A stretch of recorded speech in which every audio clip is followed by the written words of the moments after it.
Yung distansya na yun, hindi naman sinasabing nasaktan kami para sa isa't isa. Nasaktan kami sa circumstances na nangyari. Kasi hindi naman alam lahat ng tao yung kung ano yung nangyari talaga. So, paano natin masasabi na hindi masasaktan? Even ako. Tapos nababalik yung ganitong klaseng questions and paulit-ulit na tanong ko yan kahit sagot na paulit-ulit.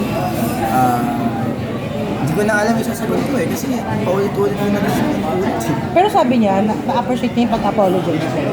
Sabi niya, Personal naman tao na. personal daw na Kasi hindi naman kagustuhan yung nangyayari. Walang may kagustuhan sa amin dalawa na yun. And again, para sa kanila, hindi naging kami. clarify things out. Okay. So, walang ligawan na nangyayari. Dahil lang ito sa project and sa devotion namin sa mga crafted project namin na binigay sa amin. Given the chance, ano ka ba? Kung magkakaroon ka ng panibagong relationship, what do you prefer? Na-showbiz sa taga-showbiz? Iniisip yung preparations kasi nagkakaroon lang ako ng expectations, nagkakaroon lang ako ng boundaries and limitations once na nagsisip ka ng preparations. At the same time, parang mamuhusga ka pa pagka meron kang preparation. So, for me, kung magkakilala kayo, kung magkaintindihan kayo, at susuportahan ka niya sa lahat ng mga bagay at bibigyan ka niya ng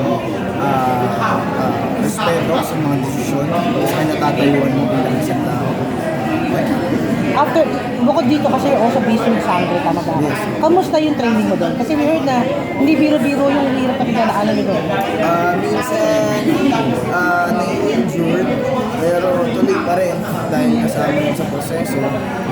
Again, hindi ko pa na-channel na gusto yung character ko kasi first time ko pa lang mag-taping this coming Wednesday. First time ko pa lang makikita kung ano klaseng mundo talaga yung meron sa Encantado. Meron kayong pressure sa mga kasamahan? Nakakapag-usap ba kayo na? Kasi syempre sa musika ka mga Encantado.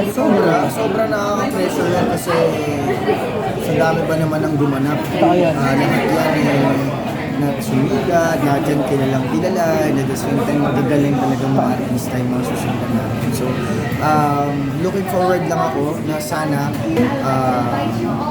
magawa rin namin yung best namin, mga actors, mga siyempre, lahat ng bumubuo ng Encantadia para magkaroon kami ng magandang i-offer sa audience. Sa audience, okay. Hindi lang kasi siya para sa bata, hindi lang kasi siya para sa matanda. It's general. So, pinag-iisipan mabuti ng produksyon kung ano yung mararapat na gawin para makita kung ano yung expectations ng mga bata. Medyo madugo ang dami yung actions, Yes. diba? Tsaka may mga effects pa. Tsaka especially for Kelvin na first male Sangre. Oo. Ay, siyang kauna-unahan naman siya. Dito parang sa mga lead, no? Parang ikaw yung kauna-unahan. Yes po, first time in history daw po na magkaroon ng male Sangre. Kasi lahat ng Mga girls. lahat mga so parang ngayon pa lang nagkaroon ng pagkakataon may pasa yung brilyante sa Sa lalaki. May pagkakaiba ba? Base dun sa mga pinitch sa'yo na may pagkakaiba ba yung atake ng isang lalaking Sangre sa babae? Sa babaeng Sangre.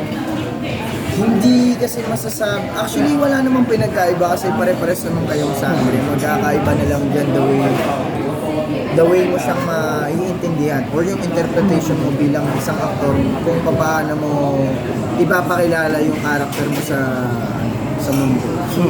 Bubuhin yan mahabang proseso yan. So, ngayon, nag-start na akong intindihin, aralin, pag-aralan pa at nag-aaral pa ako ng gusto para Mas makilala mo siya.